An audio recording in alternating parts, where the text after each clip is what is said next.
지난해 선교 이슈를 돌아보고 올 한해 한국교회 선교계가 나아갈 방향을 짚어봅니다. 기독사학 안양대학교 매각 의혹 사태가 고조되고 있습니다. 안양대 비대위는 세종시 교육부 청사 앞에서 대규모 집회를 열고 대진성주회 측 이사 승인을 취소해달라고 요구했습니다. 미디어의 음주 장면이 음주율에 크게 영향을 미친다는 조사 결과가 나왔습니다. 이와 관련한 미디어 음주 장면 규제는 없는지 알아봤습니다. 올해 연말정산이 오는 15일부터 시작됩니다. 알면 돈이 되는 똑똑한 절세 팁을 전해드립니다.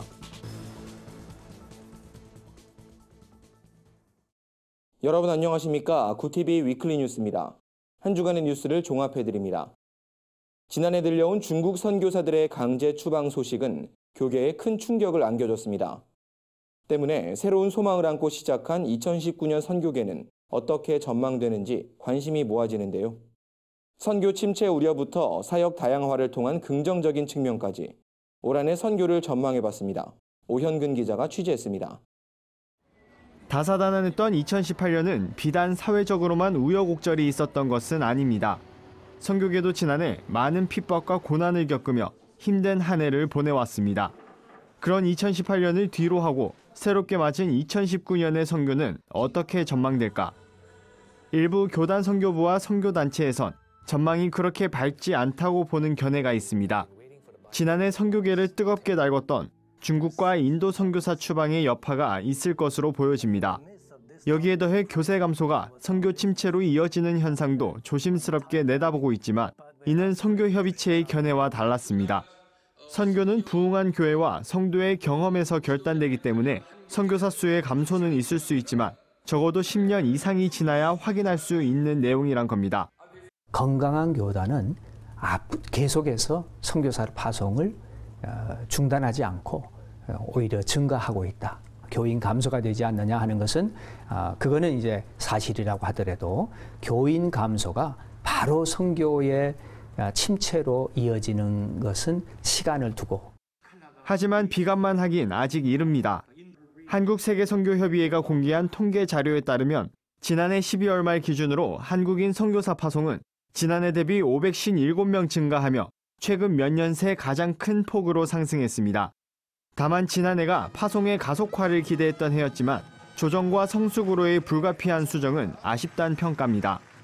국제적인 네트워크를 더 활성화시켜서 한국 선교만이 아니라 이것은 하나님의 나라의 선교를 우리 한국 선교사들이 하는 해로 정말 자리매김을 할 수 있는 그런 시기가 되었으면 좋겠습니다.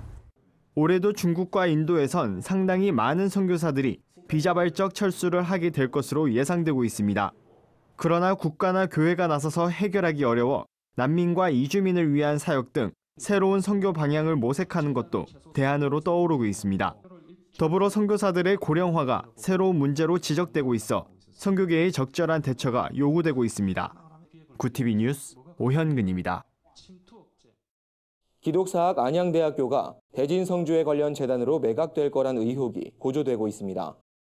안양대 비상대책위원회는 계속해서 반대 입장을 피력하고 있는데요. 비대위는 세종시 교육부 청사 앞에서 대규모 집회를 열고 대진성주회 측 인물의 학교법인 이사 승인 취소를 요구했습니다. 관련 내용을 취재했습니다. 안양대학교 학생들과 교수, 동문, 대신총회 관계자들은 세종시 교육부 청사 앞에 모였습니다. 이날 교육부 청사에선 김광태 이사장을 비롯한 학교법인 우일학원 이사회를 규탄하는 피켓 시위가 펼쳐졌습니다. 모두 300명의 구성원들이 집결했습니다. 안양대는 우리 목표 목숨으로 사사자! 안양대 문제는 이렇습니다. 불교계 이단으로 알려진 대진성주회 관계자 2명이 학교를 운영하는 우일학원 이사로 활동하고 있고 또 다른 대진성주회 관계자 2명은 교육부의 이사 승인을 기다리고 있는 상황입니다. 학교법인 우일학원 이사회는 이사장을 포함해 8명으로 이루어져 있습니다. 이 중 대진성주회 관계자 4명은 이사장 우호 의결권을 갖고 있고 다른 1명도 이사장과 사돈지간인 것으로 알려지면서 사실상 안양대학교가 대진성주회에 매각될 거란 의혹이 제기됩니다. 이 나라 이 민족의 매우 암울하고 아주 중요한 시기에 눈물의 선지자 고 김치선 목사님께서 눈물로 세운 학교입니다.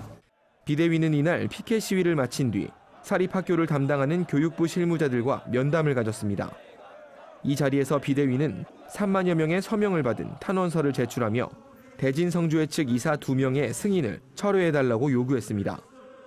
이에 교육부 관계자는 법적 문제도 거론되는 만큼 이 사태에 신중히 접근하겠다는 의견을 전한 것으로 알려졌습니다. 두 사람을 지금 승인이 안 된 두 사람을 절대 승인 내줘서는 안 된다라는 요지의 얘기들을 저희들이 얘기를 했습니다. 그런데 그 사무관이 얘기를 하는 게 절대 우리 모르게 승인 안 해주겠다라고 그 부분에 대해서는 확실하게 얘기를 했습니다. 한편 안양대학교 신학대학 교수진들은 시위 다음 날 국회 교육위원회 소속 박찬대 의원을 만나 안양대 사태를 직접 전했습니다.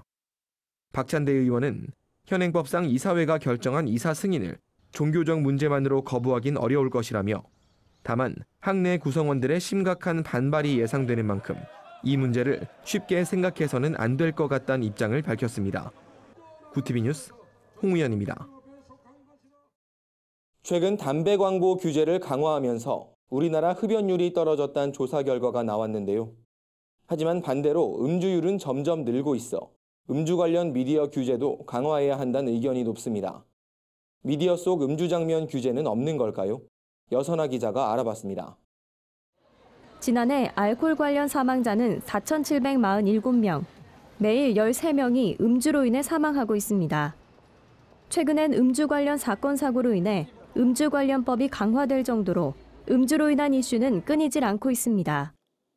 이는 음주 문화를 미화하는 미디어의 영향이 큰 것으로 확인됐습니다. 한국건강증진개발원이 조사한 설문조사에 따르면 청소년의 65%가 주류 광고, 음주 장면에 노출됐고 이 중 12.6%가 노출 후 음주 충동을 느꼈다고 표시했습니다. 이와 관련해 보건복지부는 2017년 미디어 음주 장면 가이드라인을 발표하고 되도록 음주 장면을 지양하도록 권장했습니다. 미디어 음주 장면 가이드라인이 발표가 되고 나서 미디어 음주 장면이 2017년 대비 2018년도에 평균을 냈을 때는 1.1회에서 1회로 소폭 줄어든 추세를 보이긴 했지만 여전히 일부 종편 케이블의 드라마나 예능을 중심으로 해서 여전히 음주 장면이 빈번하게 등장을 하고 있습니다. 여전히 음주 장면은 크게 줄지 않은 상황. 이에 보건복지부는 지난해 11월 음주폐해 예방 실행 계획을 통해 국민건강증진법 시행령에 규정된 광고 기준을 법으로 상향 조정하기로 했습니다. 음주를 유도할 수 있는 술 마시는 행위 표현을 금지하는 주류 광고 금지 규제를 강화하는 내용을 담았습니다. 하지만 광고에 국한된 규제로 드라마나 예능, 영화엔 적용되지 않습니다. 이거는 그 표현의 자유 측면에서 방송 프로그램에 대한 일률적인 규제를 특히 금지 규정을 하는 거는 어려움이 있고요. 실제 미디어의 영향을 많이 받은 청소년일수록 음주 빈도는 높아진다는 조사 결과가 발표됐습니다. 영화 음주 장면에 노출될수록 음주 경험이 없는 청소년이 술을 마실 확률은 1.05배, 폭음을 안 하던 청소년이 폭음을 할 확률은 1.13배 증가한다는 겁니다.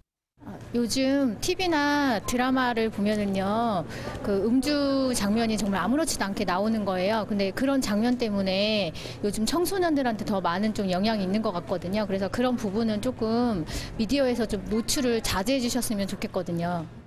표현의 자유도 인정해야 하지만 자유에는 책임이 따르는 만큼 미디어 음주 장면이 미치는 영향을 신중하게 고려해 프로그램을 제작할 필요가 있어 보입니다. 구티비 뉴스 여선아입니다. 올해 연말정산은 15일부터 시작됩니다. 국세청이 연말정산 간소화 서비스를 제공하면서 예전보단 연말정산이 쉬워졌지만 여전히 직장인들에겐 어렵기만 한 숙제인데요. 알면 돈이 되는 똑똑한 절세 팁, 한혜인 기자가 전해드립니다. 직장인에게 13월의 월급이라 불리는 연말정산 기간이 다가옵니다. 특히 올해부터는 목회자를 비롯한 종교인에게도 세금이 부과됨에 따라 교계에서도 연말정산에 대한 관심이 높아졌습니다. 목회자의 경우 근로소득이나 종교인 소득 중 선택해 연말정산을 하면 됩니다. 공제 감면폭은 근로소득이 더 높고 필요 경비로 인정되는 금액은 종교인 소득이 더 많으니 꼼꼼하게 따져보고 선택하는 것이 좋습니다.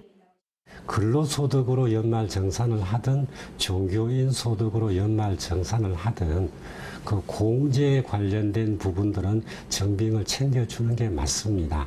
대부분의 공제 항목에 대한 부분들은 국세청 홈페이지에서 확인을 할 수가 있습니다. 성도들은 다른 근로자와 동일하게 연말정산을 신청하면 됩니다. 다만 헌금은 연말정산 간소화 서비스를 통해 조회되지 않으므로 출석교회에서 직접 기부금 영수증을 받아 회사에 제출해야 합니다. 이번 연말정산부터 바뀐 부분들도 있습니다. 먼저 중소기업에 취업한 청년들의 소득세 감면이 확대됩니다. 이전까지는 취업일로부터 3년까지 70%를 감면했다면 올해부터는 취업일로부터 5년까지 소득세의 90%로 늘어났습니다. 연령대도 15세부터 34세까지로 확대됐습니다. 또 총급여액 5,500만 원 이하 근로자의 월세액 세액공제율이 10%에서 12%로 인상됩니다. 전세자금 대출의 원리금 상환액, 주택마련저축 납입금도 세액공제 대상입니다. 신용카드로 결제한 도서 구입비와 공연 관람비에 대해서도 지출 금액의 30%가 공제됩니다. 마지막으로 맞벌이 부부의 경우 일반적으로 연봉이 높은 배우자의 신용카드를 사용하는 것이 유리합니다. 부부의 소득이 비슷하다면 인적공제를 적절히 배분하는 것도 절세에 도움이 된다는 것이 전문가의 의견입니다. 국세청에 따르면 이번 연말정산 대상자는 1,800만 직장인과 160만 원천징수 의무자입니다. 기간은 이달 15일부터 다음 달 15일까지입니다. 구티비 뉴스 한혜인입니다. 구티비가 발행하는 종합 주간지 위클리 굿뉴스의 주요 소식을 김민정 기자가 소개해드립니다.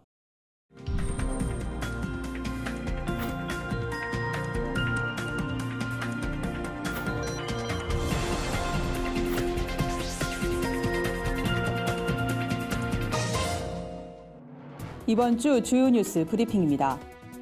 정신과 전문의 임세원 교수의 죽음은 우리 사회 안전 실태의 현주소를 다시금 일깨워줬습니다. 제2의 임세원 사건을 막기 위한 대책은 무엇인지 짚어봅니다. 지난해 한국 사회에 큰 파장을 일으켰던 미투 운동. 하지만 뜨거웠던 논란에 비해 법제화 작업은 지지부진한 것으로 드러났습니다. 자세한 내용 알아봅니다. 기독사학 안양대학교가 대진성주의 매각 추진 의혹으로 시끄럽습니다. 비상대책위원회가 꾸려져 강경 대응에 나선 가운데 현재까지의 상황을 정리했습니다. 우리 주변의 선한 이웃을 만나보는 이번 주 굿뉴스. 강북푸드뱅크마켓 박남구 소장의 따뜻한 이야기를 소개합니다.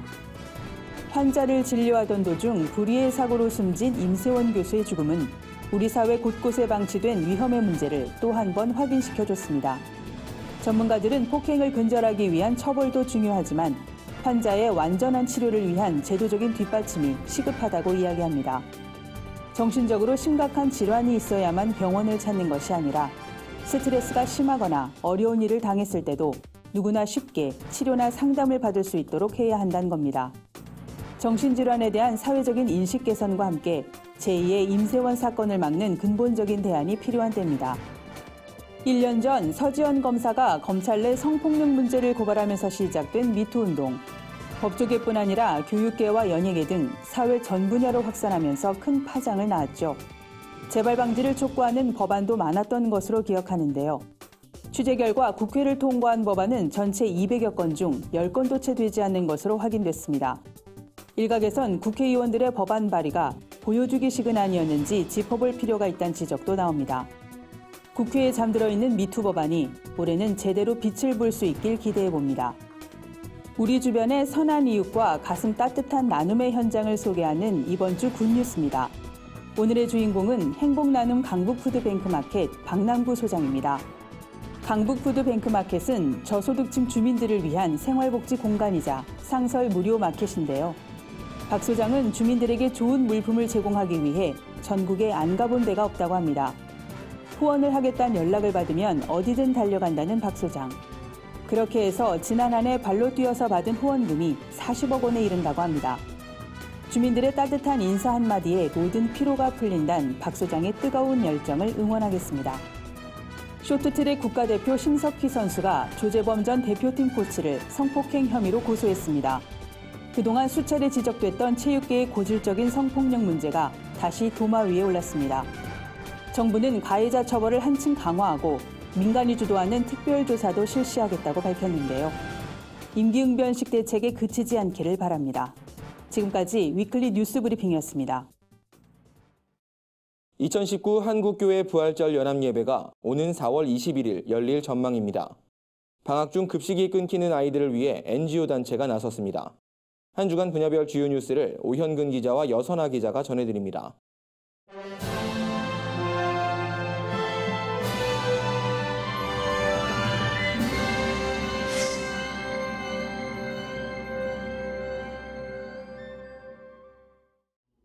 한국교회 70여 교단이 참여하는 2019 한국교회 부활절 연합예배가 오는 4월 21일 오후 3시에 열릴 전망입니다. 부활절 연합예배위원회는 세 번째 회의를 열고 예배 일시와 장소 등 구체적인 사안의 초안을 구성했습니다. 올해 연합예배 장소는 서울 시내의 한 교회가 될 것으로 보입니다. 준비위는 이날 회의에서 최근 몇 년간 연세대 노천극장 등 야외에서 예배가 진행된 만큼 올해는 실내에서 진행하는 게 좋을 것 같다는 의견을 모았습니다. 여의도 순복음교회와 사랑의 교회가 물망에 올랐습니다. 연합예배 대회장은 예장합동 이승희 총회장이 맡았습니다. 또 기아성 이영훈 총회장과 예장통합 리명석 총회장 등 13개 교단 대표자들이 상임 대회장으로 연합예배를 섬기기로 했습니다. 이 밖에 대회 주제와 장소를 포함한 세부 사항 결의 내용은 이승희 대회장 등의 승인을 거쳐 최종 확정될 예정입니다. 국방부가 양심적 병역 거부란 용어를 종교적 신앙 등에 따른 병역 거부로 변경하기로 했습니다. 최현수 국방부 대변인은 지난 4일 병역 의무를 이행했거나 이행 중이거나 이행할 사람들을 비양심적이거나 비신념적인 사람으로 오해할 수 있다는 우려에 따라 용어를 변경했다고 설명했습니다. 군인권센터와 참여연대 등 시민단체들은 강하게 반발했습니다. 도덕적 의미의 양심과 헌법적 의미의 양심은 다른 의미를 지니고 있다며 국방부의 용어 변경은 양심적 병역 거부의 의미를 왜곡시키는 것이라고 주장했습니다. 이에 대해 한국교회 언론에는 논평을 내고 병역을 거부하는 사람들 대다수가 여호와의 증인 신도인 것은 모두가 아는 사실이라며 용어 변경에 반발하는 것은 국민의 불만을 고조시킬 뿐만 아니라 국방의 의무를 다한 사람을 비양심적인 사람으로 몰고 가는 행위라고 비판했습니다. 구티비 뉴스 오현근입니다.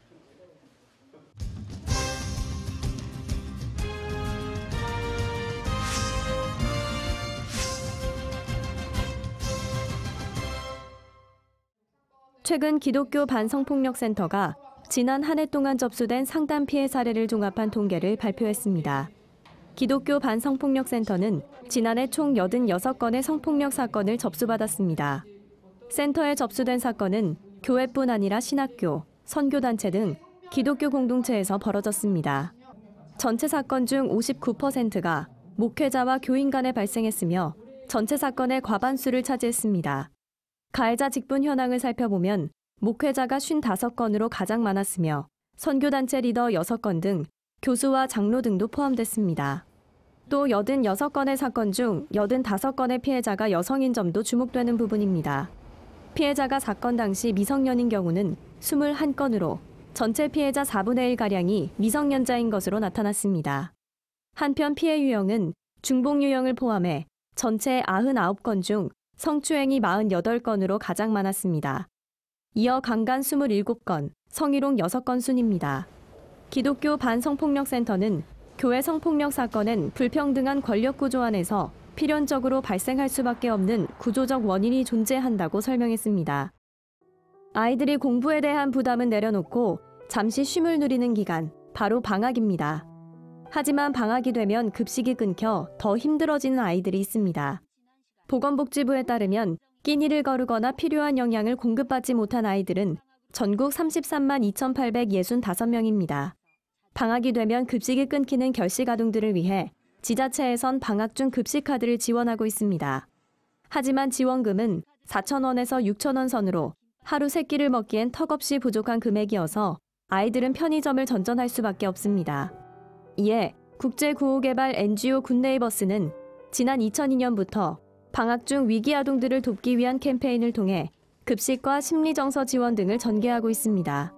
굿네이버스는 월 2만 원이면 한 명의 아이에게 일주일 동안의 식사를 제공할 수 있다며 아이들이 건강한 방학을 보낼 수 있도록 따뜻한 손길을 전해달라고 전했습니다. 구티비 뉴스 여선아입니다. 구티비 글로벌 선교방송단 교회 기자들이 취재한 전국교회 소식 전해드립니다. 광은교회가 2019년 신년 산상 축복 대성회를 가졌습니다. 강사로 나선 김한배 목사는 신앙의 기준은 성경이고 진정한 능력은 하나님이 기준이라며 올해는 예배에 최선을 다하는 성도들이 되길 바란다고 권면했습니다. 참석한 성도들은 말씀과 찬양, 기도에 힘쓰며 바른 예배를 드리는 한 해가 되도록 노력하겠다고 다짐했습니다. 다니엘 기도회를 함께 이끄는 오륜교회와 광주 지역 후원교회들이 군 장병을 위로하는 시간을 가졌습니다.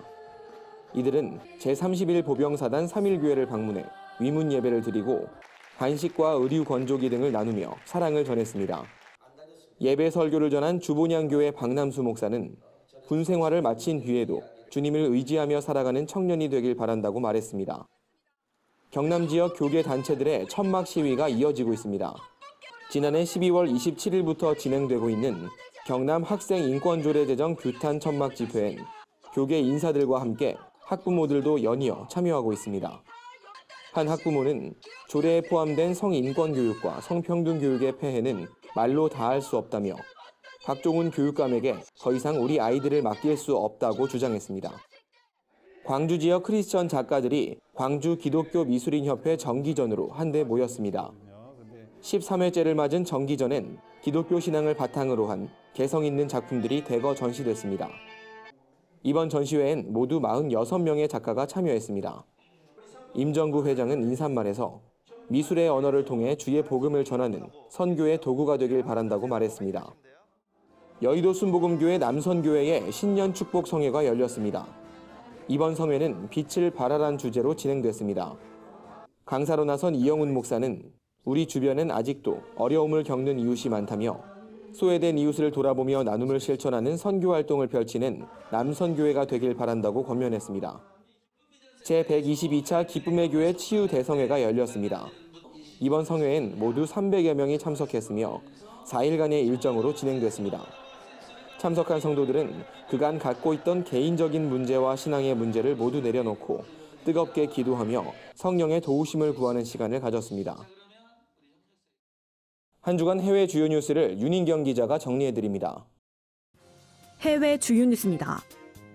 미국 뉴욕시가 공식 문서에서 제3의 성을 인정하기 시작했습니다. 출생증명서 성별란에 남성과 여성이 아닌 X성을 선택할 수 있게 된 겁니다. 부모가 아이의 출생신고를 할 때뿐 아니라 자신의 성별을 직접 바꿀 수도 있습니다. 특히 트랜스젠더 등은 이제 의사의 소견서 없이도 성별을 바꿀 수 있게 됐습니다. 빌드 블라시오 뉴욕시장은 이러한 변화로 인해 트랜스젠더와 제3의 성을 가진 뉴욕 시민들이 존경을 받으며 살 수 있게 될 것이라고 밝혔습니다. 북한 비밀경찰 겸 정보기관인 국가보위부 직원들이 성경을 공부하고 교회에 다니는 것으로 알려졌습니다. 성경 지식을 바탕으로 선교사나 한국인들에게 접근해 탈북자 동향을 파악하기 위해서입니다. 데일리 NK는 소식통을 인용해 보위부 직원들이 성경을 배우는 이유는 성경을 알고 선교사들을 만나면 속이기 쉽고 교회에 빠르게 침투할 수 있기 때문이라며 탈북자들을 다시 북송시키기 위한 움직임들이 최근 활발해졌다고 보도했습니다. 인도 남부 케랄라주에서 여성 출입을 금지한 힌두교 사원을 둘러싸고 갈등이 커지고 있습니다. 힌두교 대표적 사원인 사바리말라가 여성의 출입을 금지한 데 대해 인도 여성 500만 명이 수백 킬로미터 인간띠를 만들며 항의하자 보수 힌두교도들은 격렬히 반대하며 폭력 시위를 벌였습니다. 이 과정에서 1명이 숨지고 700여 명이 체포됐습니다. 인도 대법원은 지난해 여성 출입 제한을 풀라고 판결했지만 사원 측은 여성은 불결하다는 입장을 고수하고 있습니다. 우크라이나 정교회가 330여 년간 속해 있던 러시아 정교회의 관할권에서 완전히 독립하게 됐습니다. 동방 정교회 수장인 터키 콘스탄티노플 총대주교 겸 세계 총대주교 바르톨로메우스 1세는 우크라이나 교회가 외부의 간섭에서 벗어나 독립과 자치를 누리는 성스러운 선물을 받았다고 선언했습니다. 지난 2014년 러시아가 우크라이나에 속했던 크림반도를 강제 병합한 뒤 양국 간 갈등이 심화된 상황에서 우크라이나는 종교적으로도 러시아와 갈라서게 됐습니다. 구티비 뉴스 윤희경입니다. 이상으로 뉴스를 마칩니다. 구티비 위클리 뉴스는 인터넷 신문 데일리 굿뉴스를 통해서도 보실 수 있습니다. 시청해주신 여러분 고맙습니다.